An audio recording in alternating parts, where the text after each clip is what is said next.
It was a poor Phase 4, and the Phase 5 dive has left to the Phase 6 fix. We're talking about Marvel. We're talking about Kevin Feige attempting to prevent the MCU from becoming like Star Wars. Well, what does that mean?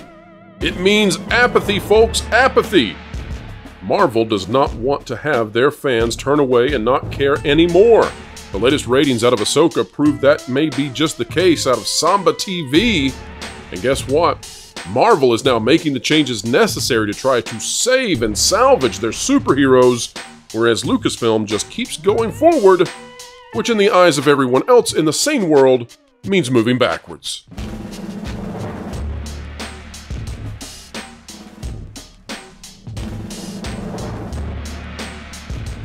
Explaining entertainment, keeping you ahead of the culture curve. It's what we do each and every day here on the WDW Pro channel. Someone who is highly adept at keeping us ahead of that culture curve is the Script Doctor. And Script, welcome back to the channel. It is a pleasure to be here to talk with you about these topics, Pro. Well, it's a pleasure to have you, and I know that the audience loves the degree to which you understand how entertainment works, not only in regards to the industry, but also in regards to the philosophies that undergird the stories that we love. And yes, folks, we do believe that those stories really do matter a lot. Now, Script, what we're talking about today, of course, is the fact that we are seeing a major shift behind the scenes from Marvel. Not so much behind the scenes anymore, but this is something that I've been reporting on for something like 14 months. It all began when I was hearing that Marvel was hiring A-list celebrities, bringing people back in to play these top-tier roles, getting away from the C-tier, D-tier, Z-tier kind of heroes, and away from the Victoria Alonso mantle strategy. Of course, then Victoria Alonso was fired several months ago. You've got some thoughts on that, I'm sure. But now we're starting to see, too, that the wheels are really turning. And I don't know how much of this has to do with the fact that Marvel can make these changes while the strike has everything paused. But I think this is a big deal. This out of comicbookmovie.com. We've touched on it briefly, but folks, we're going to add a new layer to it. Avengers: The Kang Dynasty and Secret Wars rumored to have ditched writers Jeff Loveness and Michael Waldron. We believe that's true now. It talks about the fact that these individuals are gone. I think the bigger point here is Michael Waldron, but you're free to disagree. It says, as for Michael Waldron, Marvel Studios' choice to write Avengers: Secret Wars, he too came from Rick and Morty, but had already cut his teeth on WandaVision and Doctor Strange in the Multiverse of Madness. I do think it's interesting that both have connections with Rick and Morty.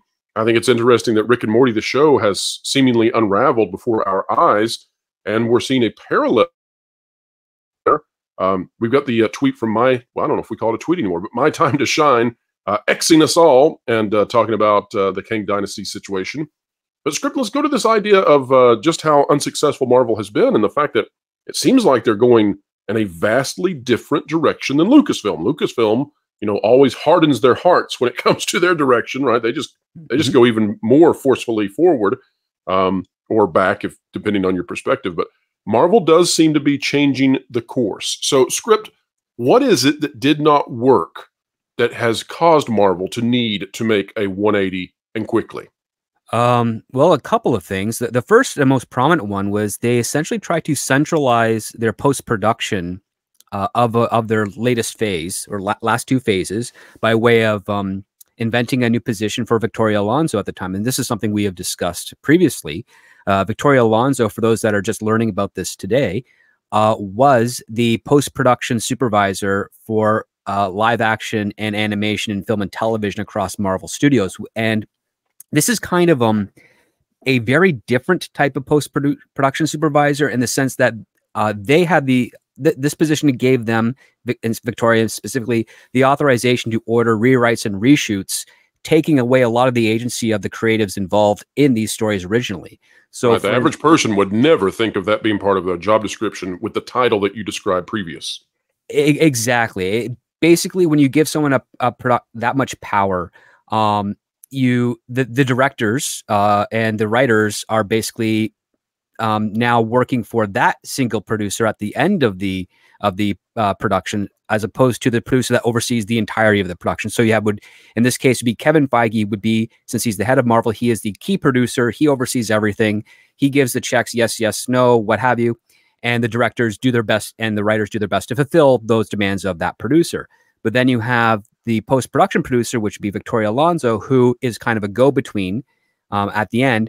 And since she took her position, we can actually see a very delineating factor of when the Marvel films kind of got off the rails. And she got that position just after Endgame, Avengers Endgame was released. And what have we seen? Well, we have seen that the Black Widow film, Shang-Chi, The Eternals, Doctor Strange, The Multiverse of Madness, Ant-Man, Quantumania have not performed excuse me, have not performed to the standards that is traditional with the Marvel brand up until Avengers Endgame. The other part too that is also quite perplexing is that while Kevin Feige does have an eye for talent, or at least did with the team that he forged back at this beginning of Marvel Studios, with finding potentially great talent in writers and directors, something has seemed to be off after Endgame. And he is, given the pattern of the writers that he has hired for some of his Marvel shows and for his feature films, he seems to be a big fan of Rick and Morty. And he has hired a number of writers from that, two of which is Jeff Loveness and Michael Waldron, the other one being Jessica Gao, who wrote She-Hulk, which was not well received and not well executed as a show. One of the worst. I mean, just narrative failure.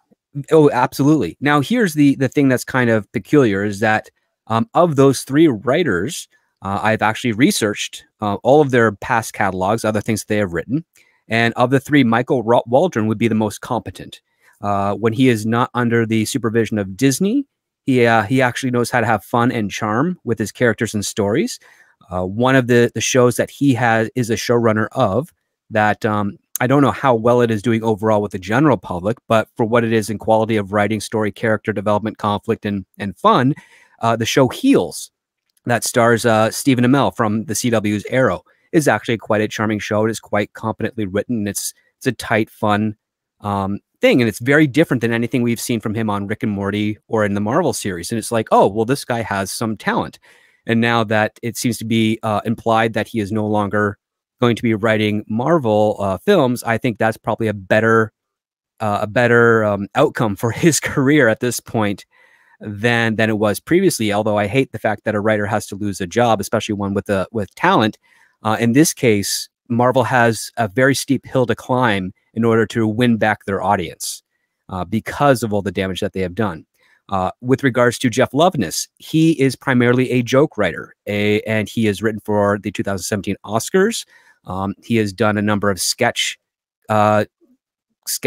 and things for the Jimmy Kimmel series. He was a story editor on an anthology series called Miracle Workers, and then did a few episodes on Rick and Morty before he was given the huge responsibilities of Ant-Man and the Wasp: Quantumania. So again. And the thing is that from any writer's perspective out there, doing your due diligence, working in various jobs, making connections, and then getting a feature film of an existing IP, that's a big win. But the question is like that, does Marvel's infrastructure, at least at the time when he was hired, which primarily was kind of being supervised mainly by Victoria Alonso, was that environment for them to thrive? And I would say the proof is in the pudding at this point. With all those films that have come out, none of them really made waves. The only one that has come out recently that did what it was not 100% expected to do, but performed far better than expected, was Guardians of the Galaxy Volume 3. And that has to do with the fact that James Gunn had enough, I would say, clout within Marvel prior to his termination, then coming back, that he was given essentially free reign to make the movie he wanted to make, with as few impediments from Victoria or anyone else at Marvel to ruin or, let's say, reorient that franchise to fit with the patterns that have been established prior. So that is something to consider. So the question we have to ask is, in recent months, Victoria has no longer been employed with Marvel Studios. The rumors that Kevin Feige is trying to sort of rein in Marvel to become a little bit more in line with what made Marvel the brand that was very reliable to audiences seems to be swirling about. And one of their actions at this point is to basically send a little internal signal to Hollywood and a minor external signal to the audience, is that you know, some of the writers that we have hired are not going to be returning to continue our new direction for the Marvel series. And that is mostly for the diehard Marvel fans that might be disappointed with the direction of the film franchise, as opposed to a general audience that doesn't even know who wrote what movie. They just like their Marvel films. I think that is kind of the subtle signal that is being put forth with these rumors about these two particular writers. Now, Script, one thing that I've been hearing now consistently for well over a year, I would bet that you're hearing the same thing, many are, is that there's a concerted effort to make sure that Marvel does not become Star Wars. And what I mean by that is that, you know, Disney has these tentpole franchises. They have these pillars inside their entertainment complex. And Star Wars seems to be badly damaged to the point that they're really struggling to find an audience, period, anymore. Marvel is trending that way. I mean, it's hard to not see that that's where they're headed with Secret Invasion, with the kind of ratings and the kind of reception that received. That said, it does seem that the Marvel Entertainment understands that they need to make a drastic change. Now, when we're taking a look at what's going on in terms of Star Wars, we can see this article out by Anthony D'Alessandro from yesterday. Ahsoka first episode draws 1.2 million households, even with Andor, but off from Obi-Wan Kenobi. Now, this uses data from Samba TV, which, by the way, we strongly believe, based on past reporting, that Samba TV is actually paid by Disney. But all credit goes to Valliant Renegade on uncovering this.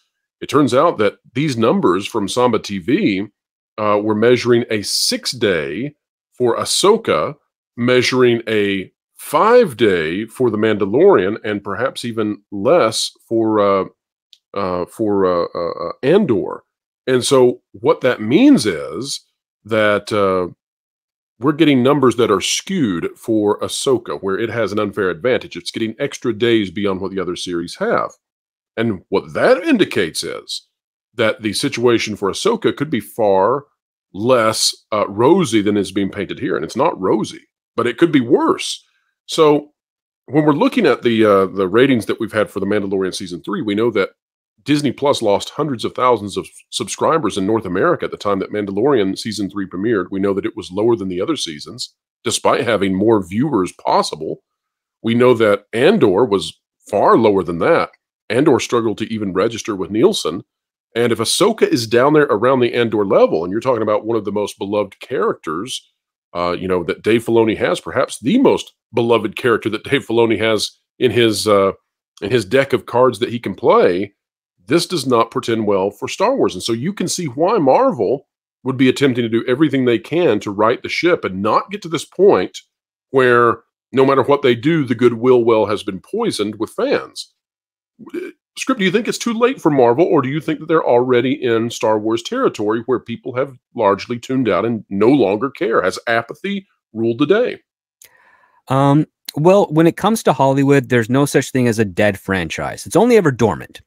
In the case of Ahsoka, when you see that 1.2 million over 6 days, if you know the number of subscribers that Disney Plus has, which I think is about 146 million, you're looking at less than 1% interest from subscribers of the service to that show. That is a very, very dangerously low number to have.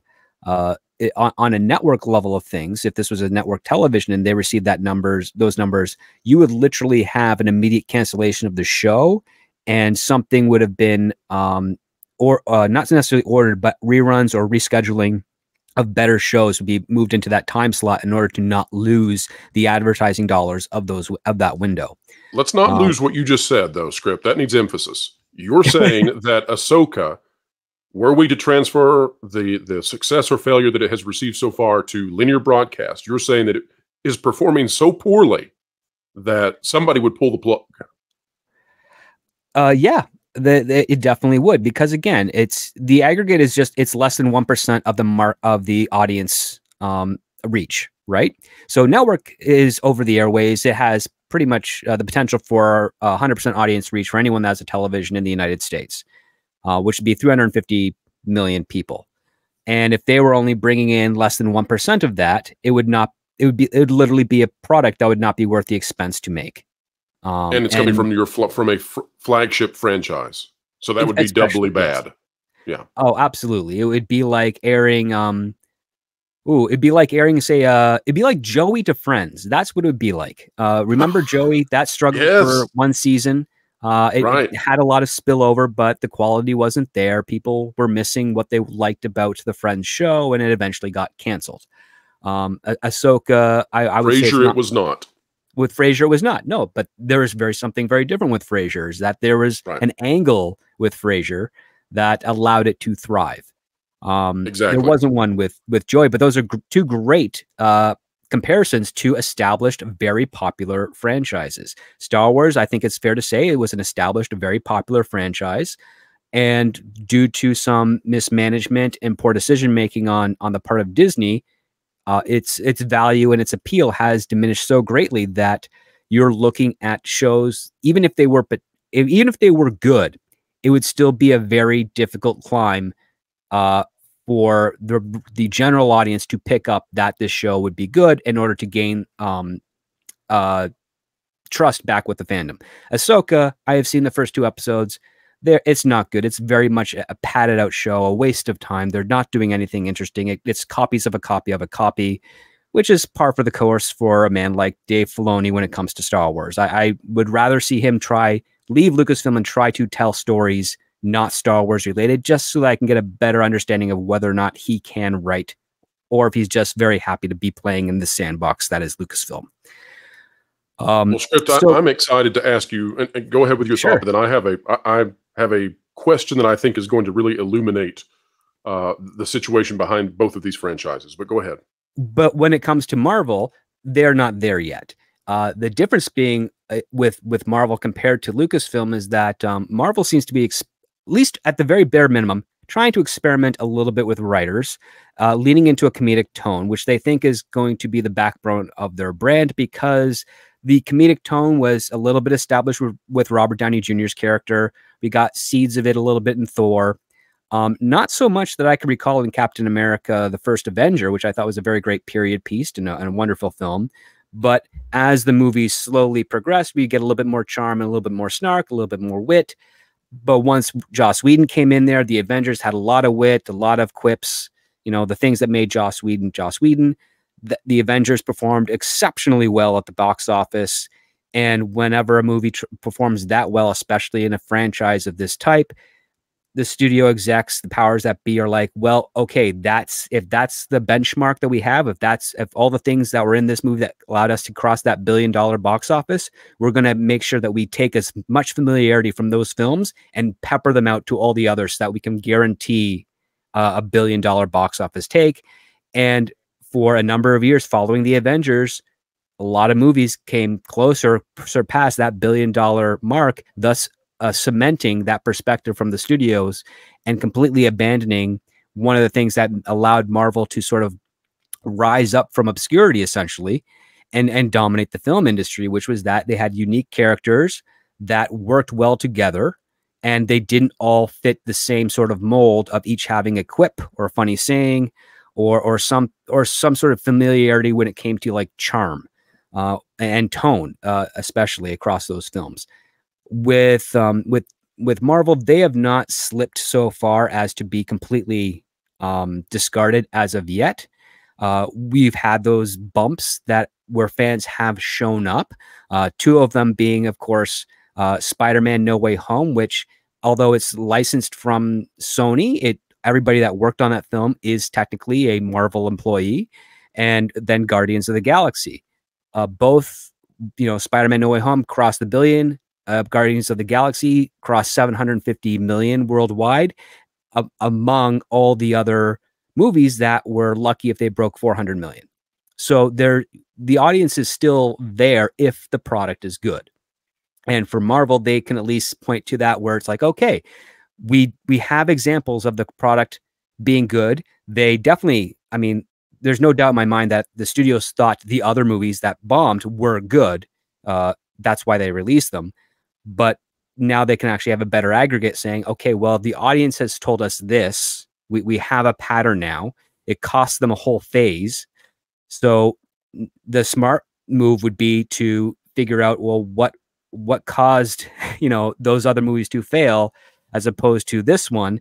And what can we do different to try and recapture that magic that allowed Marvel to be this Goliath in Hollywood? So, Script, let's talk about what may have caused these stumbles. In terms of Star Wars, I've got this idea that I think may accurately relay what's happened there. Is that, in my opinion, in life and also in fiction, there is a desire to move forward towards a goal of some sort. And when you are faced with an obstacle that prevents you from obtaining the goal, well, that induces stress. And when you are fixated on your goal and you're achieving the incremental progress towards that goal, then you're rewarded with that feeling of progress, and you feel that you are adept in whatever situation you're in. You might say to yourself, well, why do people get addicted to these little mobile games? And it's like, well, they have the illusion of progress, right? And so you feel as if you are progressing forward and gaining ability, even if that's not necessarily the case. Now, with Star Wars, what I think happened, and by the way, I think I think this is interwoven into reality and fiction both, which we could debate where those lines are. That's more difficult. But in terms of making progress, I think Star Wars did such a horrific job in that it actually destroyed the ability to make progress. In other words, it positioned itself such that it actually regressed and made more concrete the regression to the point that it would be difficult to imagine how you move forward anymore. Now, that's a real problem. And that is a narrative blunder among blunders. That is, you're talking about almost reaching the apex of sins when it comes to writing and what they did with the characters from the original trilogy, and then what happened with the sequel trilogy characters that managed to make us dislike essentially everything they did. Now, that said, Marvel is not there. However, my thought on at least one of the significant factors that caused Phase 4 and Phase 5 to fail is that the introduction of the multiverse, it's a fun device at times, but it has to be handled with extreme care, because what occurs with a multiverse concept, if everything becomes inundated with it, is that I don't know if you've ever read Calvin and Hobbes. It's one of my favorite comic strips of all time. Calvin, yes. Yes. Well, you remember the sport Calvin ball, right? And in Calvin ball, there are no rules, right? You make it up on the fly. And Calvin ball is really, really fun for Calvin. It's really fun for Calvin and Hobbes, because, of course, Hobbes is an extension of Calvin's imagination. That's the idea. But if you were to insert, say, Susie or any other character from the strip into Calvin ball, Calvin would become very frustrated, because the idea of Calvin ball is that there are no rules and Calvin gets to win because there are no rules, and you just go crazy and sort of an anarchy of creativity. Mm-hmm. Now, to me, that is very similar to this multiverse idea, but there's a problem, right? The reason that Calvin ball cannot exist as a successful sport that we would sit and watch with multiple participants is because it doesn't have parameters. And the problem with the multiverse is that it also does not seem to have parameters. It has an infinite, endless array of possibilities and of characters and of replacements, of silhouettes of characters who can come in and go out and replace them, etc. The problem with an endless set of arrays and possibilities within any kind of narrative structure is that when you do that, you eliminate the ability to make progress. So if you have a character who dies, just get another one from some other multiverse. If the story goes poorly, well, it can't go poorly in all of the infinite multiverses. I think that Marvel stepped themselves into a very bad narrative direction with the multiverse, where they wiped out the gravitas of their characters and of the situations they could place them into. And I think that this Rick and Morty influence needed to be flushed out, because I don't think that Marvel can continue to exist if everything goes multiversal. Your thoughts on that? I think it's, if they cement themselves into the idea of a multiverse as a set of infinite possibilities across infinite timelines, yeah, that could get things very confusing for the general audience. The multiverse in and of itself is a double-edged sword. It can be used to correct mistakes, which is what it was used to in the comic book industry, specifically with Detective Comics and their 1985 Crisis on Infinite Earths storyline. And in a sense here, there's a very inventive way where you can kind of spare Marvel the sins of Phase 4 and possibly whatever is yet to come with Phase 5 with the multiverse. You can make that kind of you can make a course correction from it, but one of the things that has to come from that course correction is an understanding that by the end of it, there is a timeline that will be the foundation of what Marvel will be going forward, and the multiverse is no longer a get out of jail free card from it.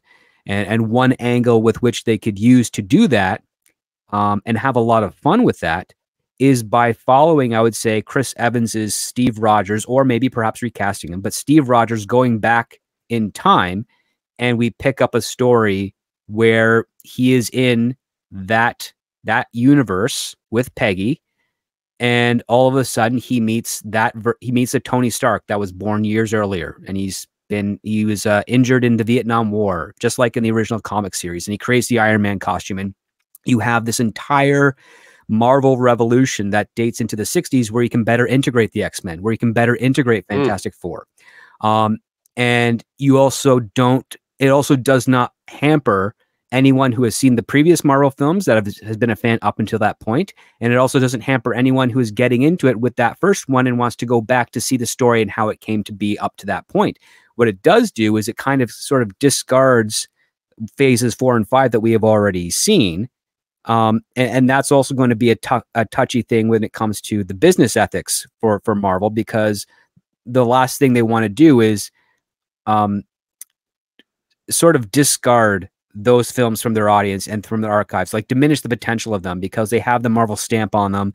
They're definitely going to be a part of the promotion of the entirety of Marvel brand. And they would have to find a way to make those movies have some meaning post whatever change or direction that they have in order to justify and also create the illusion that they had a plan all along of where they wanted to go. And it's a very tricky thing. Yeah, that is a fascinating idea that you've presented. I frankly, I love it. I mean, and I don't say that just to, I don't say that just to brag, you know, or you know, fluff up your prowess here on the channel. I mean, that is a fantastic idea to follow Sam into the 60s and do it anew, but in a new era, and bring in the X-Men that way. Script, if you were advising Kevin Feige today about how to recapture the excitement of Marvel beyond the setting, beyond what characters come in, what is the secret sauce that made the first 3 phases so successful that's missing from the later 2? What made those first 3 phases successful is the fact that the first phase was very much every movie was its own thing. It was not a crutch or a stepping stone to support another character. It was, we're doing an Iron Man movie. We're going to focus on Iron Man. We are going to make sure we define Iron Man so that people like him. We're going to do that with Thor. We're going to do that with Captain America. Despite what many people's opinions are mixed on the matter, I would say Black Panther was a great secondary plan with regards to introducing a new character. I thought they were brilliant with their casting and also their use of the character in Captain America Civil War. And I think because that character resonated so well, it allowed people to actually buy into the Black Panther film. And that Black Panther movie was primarily focused on Black Panther and his battles with his cousin and Wakanda, and it didn't involve any of the other Marvel characters. And it was also a very centralized film within the world of Black Panther. And I think that's one of the main reasons why it performed well, despite some of the fair criticisms of special effects and a couple of motivational aspects with the society. But regardless of that nature, it proved to be a good formula when it all comes down to just establish your characters independent of the rest of the universe and allow them to be to essentially present themselves on the stage so that audiences can say yes or no. And if you do it, if you play your cards right, if you explore what made these characters worthy to be a part of the Marvel franchise within the comics and how they resonated with the fans of that time, you should be able to find the common aspects that those audiences liked and transpose them into the film and television world in order to hit the broader spectrum of the audience. And I think they did that very well with Iron Man, Captain America.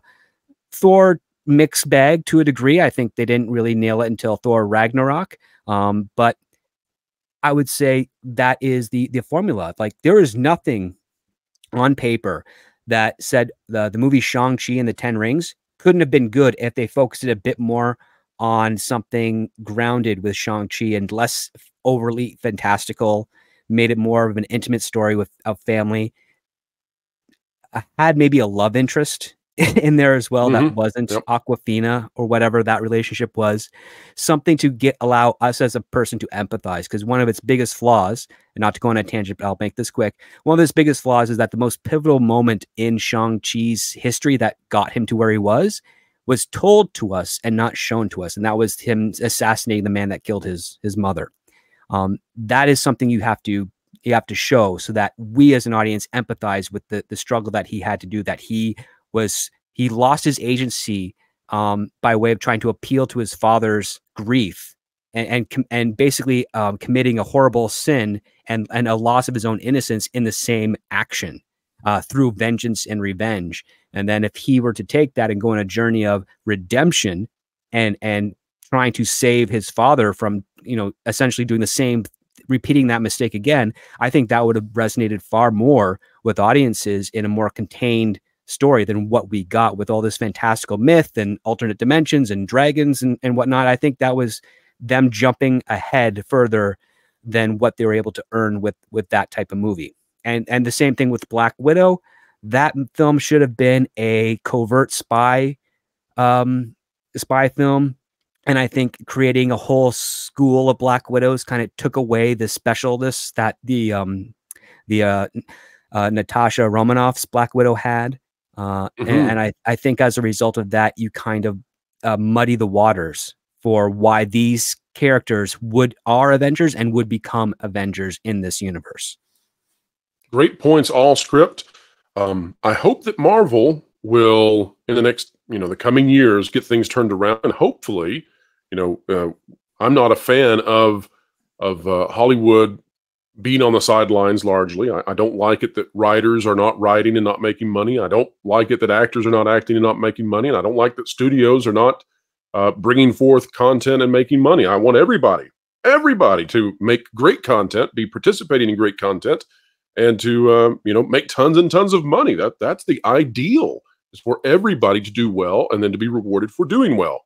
Absolutely. But if there is some sort of silver lining somewhere, perhaps this is giving the breathing room for some studios, such as Marvel, to reassess and to come up with a better plan. That would be the best I think we could hope for. And maybe once we get back to making great content, the content can be all the better for it. Script, tell us where we can find you on this great, big, beautiful web, please. You can find me on X, formerly Twitter, at ScriptDoctorPhD. You can also find me on YouTube at youtube.com/thescriptdoctor. And if you like that idea I had with regards to Captain America, I have other ideas, other things, other notes, and other advice to give for anyone out there that is a writer or aspiring writer. You can sign up to my Patreon at patreon.com/thescriptdoctor. It's got a 7-day free trial at the base tier where you can read my articles, tips for writing, and reviews of film and television. And if that is something that you like, I would greatly appreciate your support. If not, no harm, no foul. And if you did like my pitch with regards to Captain America and the new direction that Marvel could take, just at Kevin Feige, my name, the Script Doctor PhD, and hopefully when this writer strike is resolved, we can get back to work. Well, it would be fantastic. I only ask that if you become the head writer for a future Marvel Endeavor script, that you'll come back on for an interview at some point, should Disney allow it. But absolutely. Folks, we highly recommend you go check out everything that Script is doing. As he said, he is out there helping all of you if you are interested in the industry and in the craft. Well, folks, the conversation here has come to a close, but the commentary begins. Drop a comment down below. We covet your comments. We care about what you think. And if you like the conversation, consider clicking the like button, share, subscribe, and when you click it, you stick it to the algorithms. It's the notification bell. Don't forget that the Pro Show is Thursdays, 5 to 7 p.m. Eastern Time each and every week. And folks, wherever you are and whatever you're doing, keep learning, keep growing, and keep having fun. Clickbait. Fraud. Drama queen. Ugh.